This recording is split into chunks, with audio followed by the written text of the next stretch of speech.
Hey, what's going on? How are you guys? Man, I've had a full week over here, and man, it's been so good to be back making some music. I'll talk about that for a little bit too. But first, I'm holding a Fender Tele Ultra. Pretty cool. This, it's called, I think the color is called Texas Tea, which, for those of you that don't know, that is where I grew up, in Texas. So that's, when they told me that was the color of the guitar, I was like, that sounds lovely. No, thank you to the guys here at the Fender Custom Shop here in Nashville. Steven, shout out Steven. He let me borrow this. We had a thing that we got to film last week. We got to film two things. One which I can talk about when it is going to come out. The other, we got to do like a video performance for the Late Show with James Corden, which is super cool. I was so excited. I don't think we've ever done like a late night TV show before. So that was really awesome. It was Chris. We did the song Thank You Lord from his last album. And it was featured Thomas Rhett and Florida Georgia Line. So that was really cool. It was like a multi-artist kind of thing. We got to shoot it here in Nashville, and I asked, I sent Steven a message on Fender, at Fender, and was like, hey man, would be cool if I borrowed a guitar try out something new. So, and then I got to also play a Duesenberg on one. So one thing we filmed, I played this, and the other I played the Duesenberg. Anyway, just telling you what I'm holding here. It's cool. I love these. It's got noiseless pickups, which I've never had before, and I cannot believe how like dead quiet they are up in my studio. I've got my little Princeton here, and if I turn on like my compressor and overdrives and everything, I mean, this is crazy loud.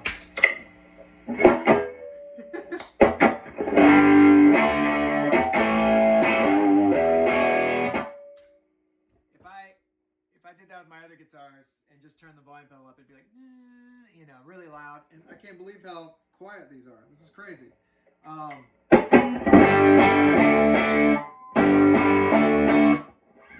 Yeah, it's really nice.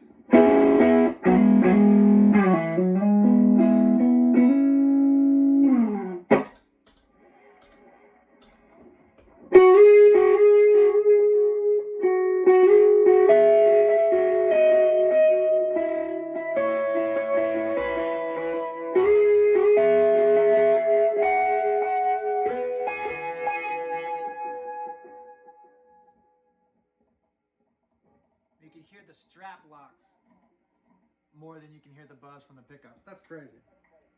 Hey! It's a little bit microphone, but that's cool. So are my other guitars, my other Teles. This is no commercial. I didn't ask. Yeah, he didn't say like, hey, put this on your show or anything. I just had it up in my studio, and I thought I'd show you guys. It's really cool. I haven't put it through the paces touring or anything, but figured I'd show you guys this guitar because it's beautiful and it sounds good, and it's got cool pickups that I've never had before. Anyway, yeah. So that's just a quick little thing. You guys may be familiar with that if you're been following what Fender's been doing. I know these Ultras are a really cool thing that they released recently, and so yeah, I wanted to mention that. I also wanted to talk about this last week we were in the studio. So okay, so I think I put out a video like a week ago. So a lot's happened since then. So we were filming these two videos for a television, and so that was last weekend, and then this week we've been recording in the studio for Chris for a new Tomlin music, and which is yet to be released. So we'll see if it hopefully it comes out, and when it does, I'll let you guys know. But I got to record for a couple days with the band and with Chris and Ed, our producer, and man, it was just so good to be back with everyone. I just was like thrilled to death. thrilled to death to be back with the guys and making music again. It was just so good for my soul.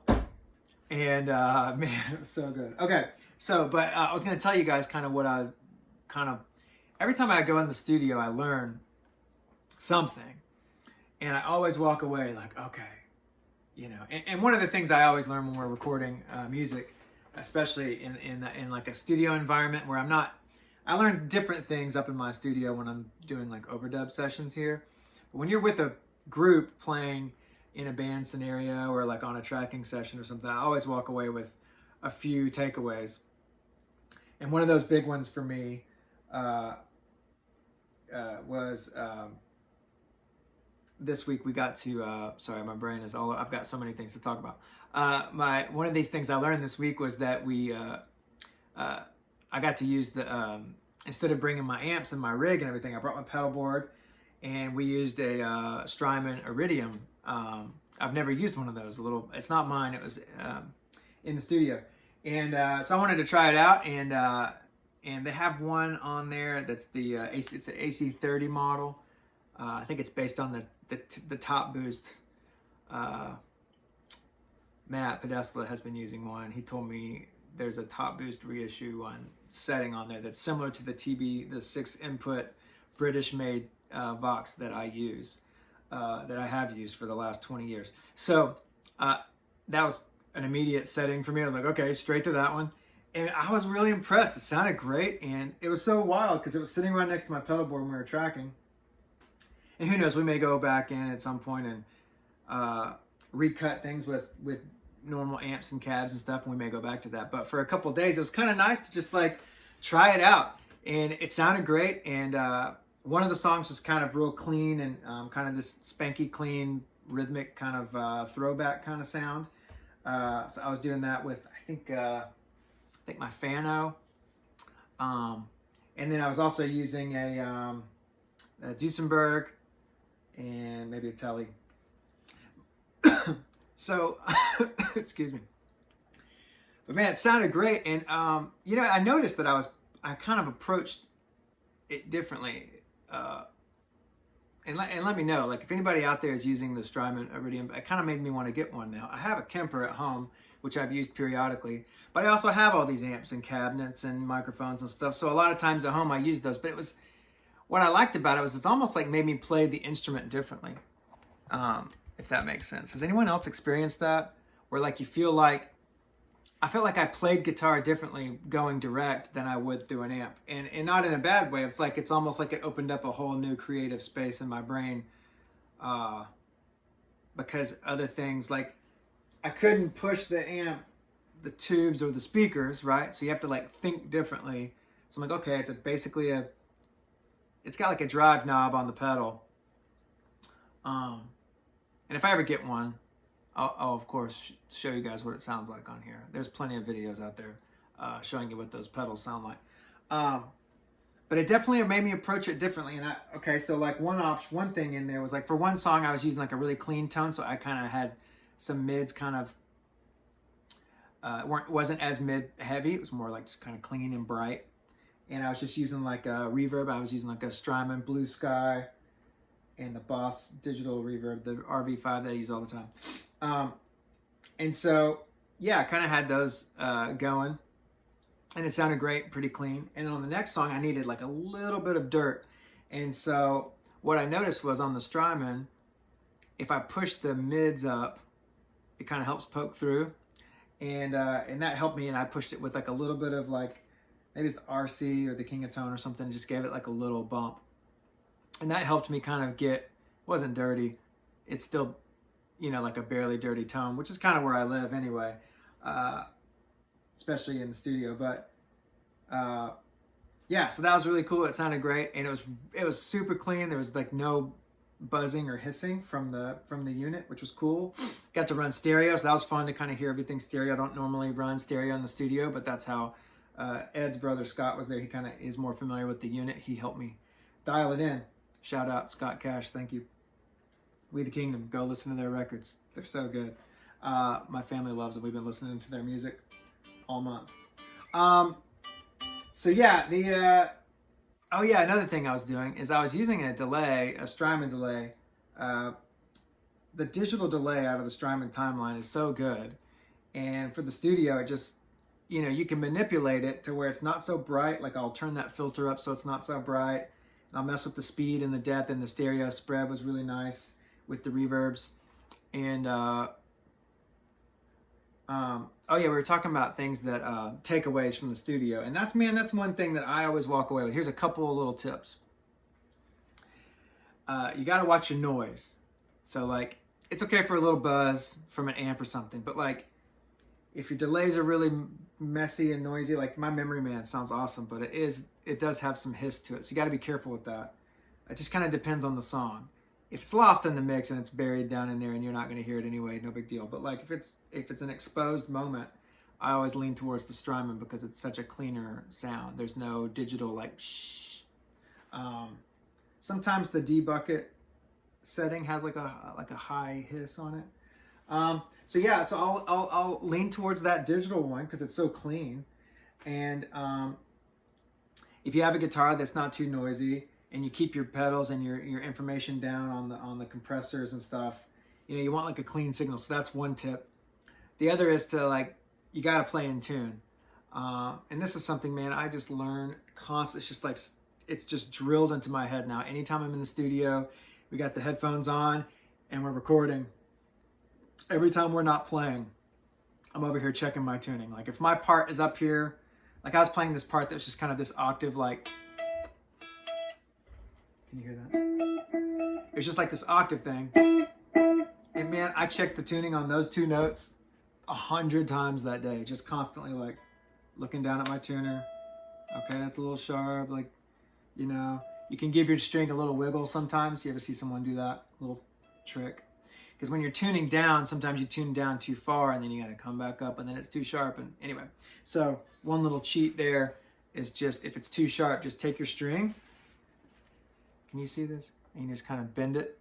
Just kind of pull up on it a little bit, like give a couple little tugs like that. And usually that'll help the note fall down in place and then it settles. Because if you tune down to the note, sometimes it still falls after you play. So just a little tip on tuning, you can just kind of give it a little tug. But yeah, I bet I check those notes 100 times, just constantly, every time. And I'm not even thinking about it. It's like we're talking about what section we're going to do in the song, or we're talking about a bridge or something. I'm just over there tuning, just making sure, okay. So when they hit record, I don't have to go, wait, I'm not in tune. And the worst thing is to like play a take that you loved. Like, man, that felt good. I was in the pocket, and then it's like, hey, we can't use it. The tuning's bad. So tuning, I always walk away from the studio. Always walk away from the studio. And tuning is a huge part of it. It's something that I constantly am learning. It's something I'm constantly working on. And I'll gravitate towards guitars that hold tune better. Even if it's tonally, I might have something that has a really cool tone. If it won't stay in tune in the studio, we work, kind of fast, and you don't always have time to go back and fix it. So it has to be in tune. Also, time. And man, this is something that in the last video, I think we talked about this. I talked about how you have to kind of relax a little bit, settle into the groove. We talked about the 85% rule, which I may have botched that whole explanation on that.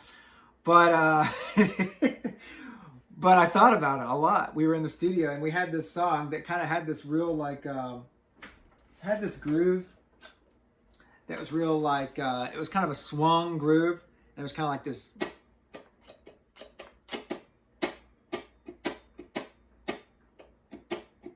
It kind of has this it's not just a straightforward song.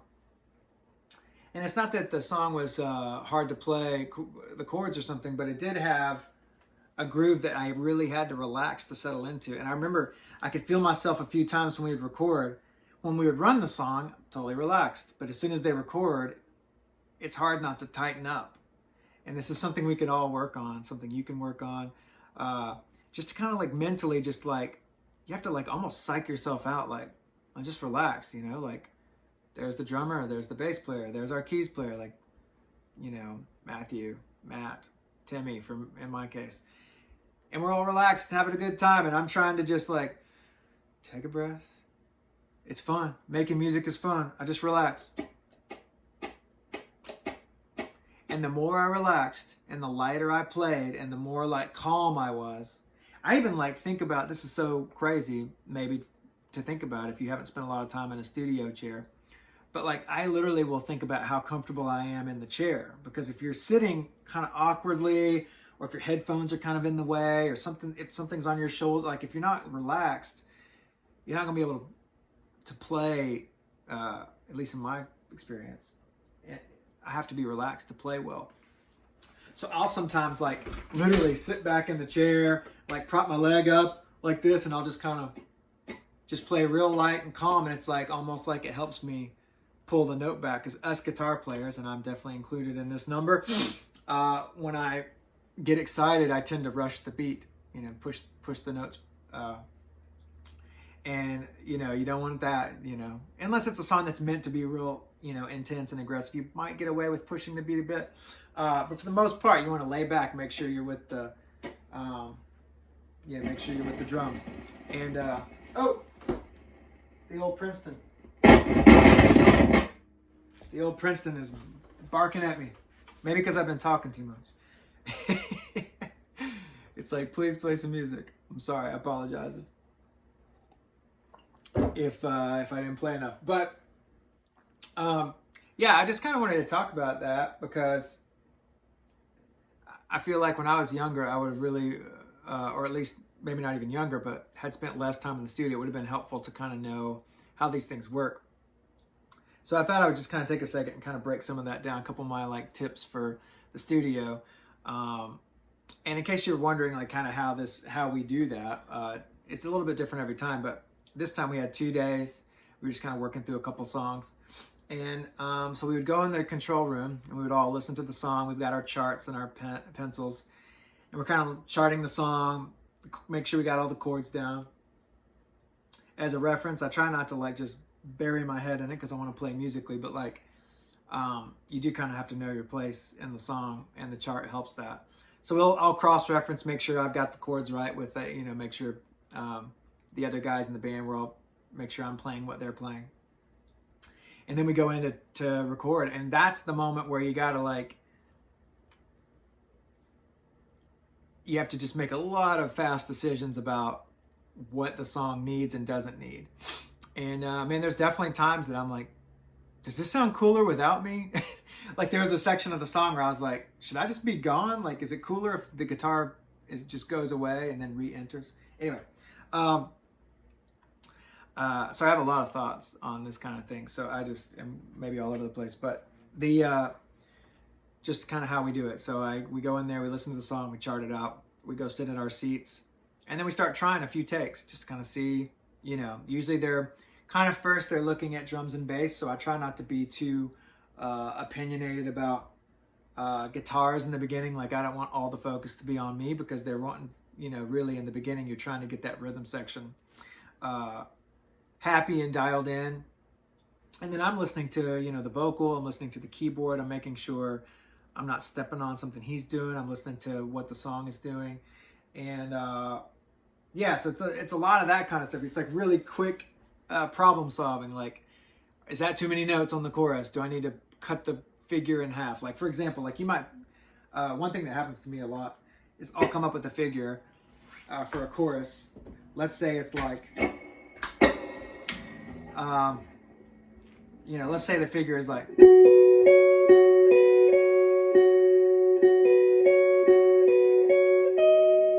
I'm just making something up right now. I don't know what that is. A lot of times what'll happen is it might be just too much noise, right? Too many notes or something. So in the past, what producers will say is, why don't you cut it in half? And usually what that means is like, I'll go.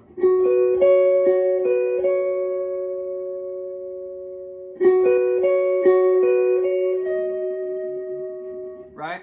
So what you're doing is you're just giving some space so that there's just not like notes. Because if there's so many notes in the chorus, now I'm making something up here. This is a fake scenario, so there's no vocal. But if there was a vocal, you'd have to be careful that you're not rubbing, right? So if the vocal is singing and my note is, then, you know, you gotta be careful with that.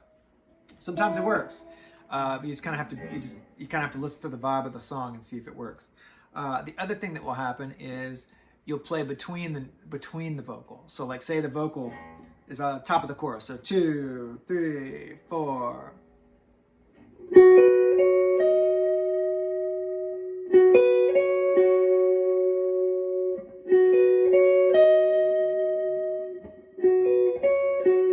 Now I'm imagining a vocal singing 2, 3, 4, ba da ba ba da ga da da, vocal, vocal, ba ba ba.